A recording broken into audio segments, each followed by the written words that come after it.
সকলকে নমস্কার। ডায়েরির পাতায় আজকে আবার একটা নতুন লেখাটা আমাদের এই আরামপ্রিয় জীবনযাপনের জন্য ভীষণভাবে দায়ী দূষণ। আর এই দূষণ আমরা ফিরিয়ে দিচ্ছি প্রকৃতি মাকে। এটা একটা বড় প্রশ্নচিহ্ন ভবিষ্যৎ প্রজন্মের জন্যও।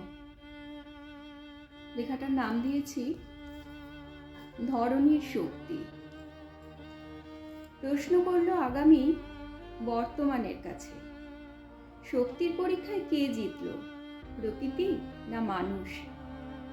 যদি বলি মানুষ, ভুল তো নয় কিছু। মানুষ তার বুদ্ধি দিয়ে কৃত্রিমতায় ঢাকা, রচয়িতার রচনাখানি করেছে কারখানা। হাতের মধ্যে পৃথিবী আছে, কাঁচের মধ্যে প্রাণ। ভূমির নিচেও আছে মানুষ, উদ্ভিদের সমান। অন্তরিক্ষেও আছে মানুষ, মঙ্গল চন্দ্র আদিত্যে। ঈশ্বর রূপেও আছে মানুষ সাধারণের মধ্যে। সূর্য এখন যায় না দেখা, ধুলোয় ঢাকা মুখ। হাওয়ার মাঝেও ছড়িয়েছে বিষের সমান অসুখ। গাছের পাতা মলিন হয়েছে, মাটি হয়েছে খারাপ। কৃত্রিমভাবে মেঘবৃষ্টিতে হয়েছে নিম্নচাপ। পাহাড় চিরে সুড়ঙ্গ করে ছুটছে রেলগাড়ি।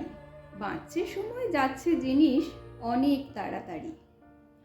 মানুষ এখন আরাম করে, রাজার মতো বাঁচে।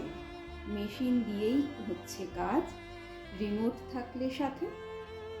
ঈশ্বর যখন জীবজগৎ সৃষ্টি করেছিল, মানুষ নামে প্রাণীটিকে বুদ্ধি দিয়েছিল। সেই বুদ্ধিতেই বলবান আমরা মানুষ হয়েছি মহান। সৃষ্টিকে তাই ধ্বংস করি, প্রকৃতিকে তাই নষ্ট করি।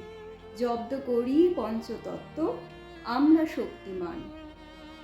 আবারও প্রশ্ন করল আগামী বর্তমানের কাছে, প্রকৃতি নষ্ট করি কি আর ভবিষ্যৎ বাঁচে? স্তব্ধ হলো বুদ্ধিধারী, মৌন হলো মুখে। সৃষ্টি সুখের আনন্দেতেই ধ্বংসলীলা লুকিয়ে। রচয়িতার রচনাখানি হয়েছে ধুলো মাখা। শুদ্ধ বাতাস, স্বচ্ছ জলের তাই তো অবহেলা। বাঁচাতে হলে আগামীকে, বাঁচাও প্রকৃতিকে। জীবন মানেই ভারসাম্য, জমিতে কিংবা জলে। শিরায় শিরায়, শাখা প্রশাখায় বাঁচবে ভবিষ্যৎ। আসবে নতুন, বাঁচবে জীবন, হবে ধরণীর জল। সকলকে নমস্কার, ধন্যবাদ।